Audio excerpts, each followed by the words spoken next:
कि जन दिन झारखंडे के लोग झारखंडे के भाषाएं पढ़े लगतो, झारखंडे के भाषाएं लिखे लगतो, तो एखनी के तो हरवे पारवे नहीं। तो ना तोर भाषाएं वो लिखे देतो, ना तोर भाषाएं वो पढ़े देतो, ना तोर आगू बढ़े देतो। विनोद बाबू के कोई साथी अगर हो ना तो ओकरा पूछिया। विनोद बाबू हमेशा कहा कि झारखंड तो 2 दिन अलग कर देवो, तो आज को हमें 2 दिन झारखंड अलग कर देवो। लेकिन एक बात बताओ, झारखंड चले तो के? झारखंड तो हमें 2 दिन अलग कर देवो, लेकिन एक बात बताओ, झारखंड चले तो के? कह कि तोर लोग वहां ना आओ, विधायक तो बन जेतो, विधायक तो तोनी बन जेबे, कह कि तोर लोग वोट दिए पड़तो, लेकिन कई गो तोनी पढ़ल लिखल हैं, कई गो तोर जज हो, कई गो तोर वकील हो, कई गो तोर कलेक्टर हो, चले तो के झारखंड? आज भी ऑटे है, आज भी ऑटे चल रहा है, चले तो के झारखंड? तो विनोद बाबू एगो लाइन कहल है, पढ़ो और लड़ो। सुनल बा, पढ़ो और लड़ो कहल है। इधर पढ़े खूब पढ़ला, बेटा छुआ पढ़ला और बेटी छुआ भी, लेकिन जखन लड़क बाड़ी अले मुर्गा लड़े थोन। सच्चाई लगा, बहुत नुकसान भला इगला में, आज बहुत नुकसान हमने भला है। कारण हटे कि हमने कभी पढ़े में ध्यान ना दिली, हमने लड़ले तो गलत जगह में लड़ले। भाई भाई में एक बित्ता जमीन खातिर लड़ गए, गोतनी गोतनी गहना खातिर लड़ गेलो। तो विनोद बाबू ये लड़ाई नहीं कहल है। विनोद बाबू कहल है, जखन माटी रोटी बेटी, जखन भाषा संस्कृति, जखन अस्मिता पे संकट है तो तखन लड़ना है। आज खातिर कहल है विनोद बाबू कि तोरा आज लड़ना है। देश के एगो बहुत बड़ा महान विभूति जयपाल सिंह मुंडा में एगो लाइन कहल है। जयपाल सिंह मुंडा के जाना है ना?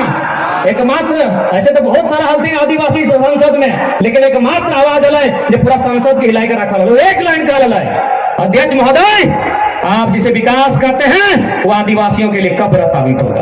आज भी कब्र साबित हुआ। कैसे? आपने विकास कहा डैम को, आपने विकास कहा कोलियरी को, लेकिन विस्थापन कौन हुआ? आदिवासी मूलवासी। आपने क्या कहा कि चांडिल डैम बना दिया, विकास हुआ, लेकिन मेरा हजारों घर बेघर हुआ, वो मेरे लिए कब्र साबित हुआ। 70 साल पहले जयपाल सिंह मुंडा ने कहा था कि आप जिसे विकास करते हैं वो हमारे लिए कब्रगाह साबित होगा। आज वही दर्द औटे दर्द लगो। और एक बात, हम हमेशा अपने भाषण में कहते हैं कि हमको किसी व्यक्ति से भेद नहीं है, वो बिहार का रहे, चाहे यूपी का रहे, चाहे बंगाल का। हम अपने राज्य में आपकी भाषाओं को मान्यता नहीं देंगे, क्योंकि राज्य मेरे लिए बना है। हमारे भी 12 लाख लोग कोरोना काल में 12 लाख लोग, कोई तमिलनाडु से, कोई महाराष्ट्र से वापस आया। क्या हमारी भाषा वहां है? जब ना है तो झारखंड चारागाह कहे, झारखंड चारागाह कहे, यह सरकार को बताना होगा। आज तमाम विधायकों से इस सत्र में केवल यही बात करनी होगी कि झारखंडी कौन है, पहचान कीजिए।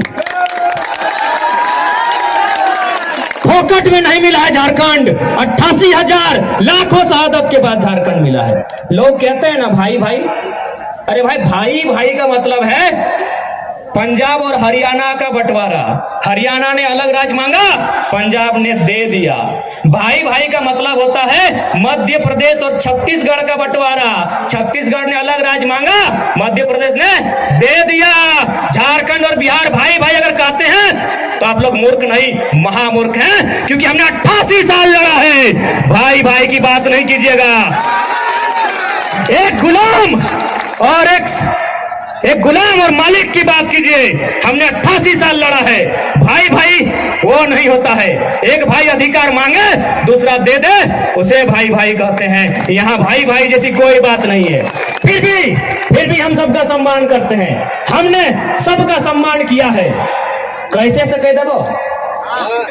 एगो भीख मांगे वाला के कहिए तो भीख मांगे तो दुकान चल जो, कोई व्यापारी ही वो डूबी देता है। कथी देता है? डूबी बुझा ना, कटोरी, हाँ डूबी भीख देता है। सेहो गायर देके भीख देता है। कोकरो गांजो वो सुपिया देता है, वो भोगता सुपिया देता है। और सुप मने की सूप माने कि अरे भीख मांगे वाला तो हूं भरल रही है, तोरो कुछ नहीं घटता है, हमरो कुछ नहीं घटता है, सेटा लगे सूप के माने। तो हमें तो सबके लेके चलल है, हमें तो सबके लेके चलल है। अब एकर माने कि हमार घर से हम तो भगेबे, माने झारखंड सबके, महाराष्ट्र लगे मराठी खातिर, गुजरात लगे गुजराती खातिर, बंगाल लगे बंगाली खातिर, बिहार लगे बिहारी खातिर, और झारखंड सबके की नहीं ना। एगो गाँव में कहावत है बुझवा, खासकर माई काकी जेठी गिला कि लेलवा बहु सबके भोजी, सुनल हा कि लेलवा बहु भैंसुरो भोजी ससुरो भोजी। काम नहीं वो लेला लगे चाहे सियान लगे, वो जकर भोजी तकरे भोजी। सैन्य झारखंड जकर लगे ओकरे झारखंड सबके ठिकाना ले लाइए।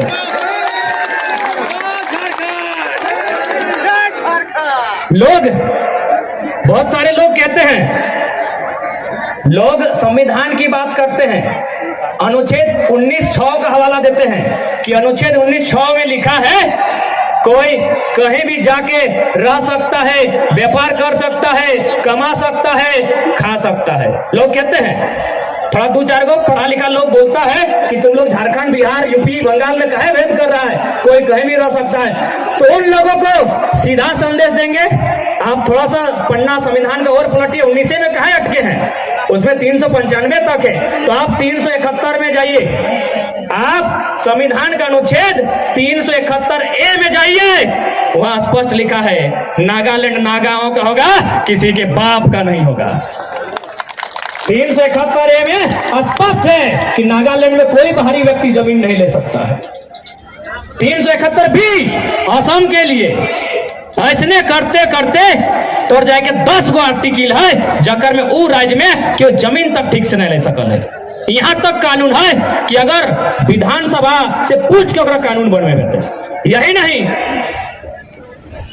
भारत एक संवैधानिक देश लगे, जे संविधान के उल्लंघन करते वो की कह लेते, देशद्रोही गद्दार कह लेते ना। तो अब तो हम लोग सीएनटी का बात करेंगे कि सीएनटी का जिसने भी उल्लंघन किया है, वो आईएएस रहे, आईपीएस रहे, चाहे मिनिस्टर रहे, चाहे जज रहे, वह देशद्रोही है, वह गद्दार है। क्योंकि संविधान अनुसूची 9 12 गो अनुसूची है, अनुसूची में परिवर्तन करने का साहस सब में नहीं है, उसके लिए बहुत बड़का प्रक्रिया है। 12 गो अनुसूची में एगो अनुसूची है 9, जिसमें भूमि का कानून है, कानून 284 गो है, कानून 284 गो है, जकर में जम्मू कश्मीर से लेकर तमिलनाडु तेलंगाना जितना राज्य, जितना केंद्र शासित राज्य है, सब के जिक्र है, जकर में कानून नंबर 209 है, अगर में कानून नंबर 209 है। और 209 कानून की गए पता हो, 46, 47, 48, 49 सीएनटी कानून लगे, 71 ABC, 240, 41, 42 सीएनटी कानून अनुसूची 9 में है, जकर में 46 कह रहा है कि एक आदिवासी एसटी एससी ओबीसी का जमीन उसी का कौम का आदमी खरीद सकता है। तो आप बताइए, रांची में आदिवासी का जमीन गैर आदिवासी कैसे खरीदा? आप बताइए, संविधान की बात करने वाले, न्यायपालिका में बैठने वाले लोग बताइए, आईएएस आईपीएस देश को चलाने वाले आप बताइए, रांची में आदिवासियों की जमीन गैर आदिवासी कैसे खरीदा, जबकि वो कानून संविधान अनुसूची 9 में शामिल है। आप गद्दार हैं।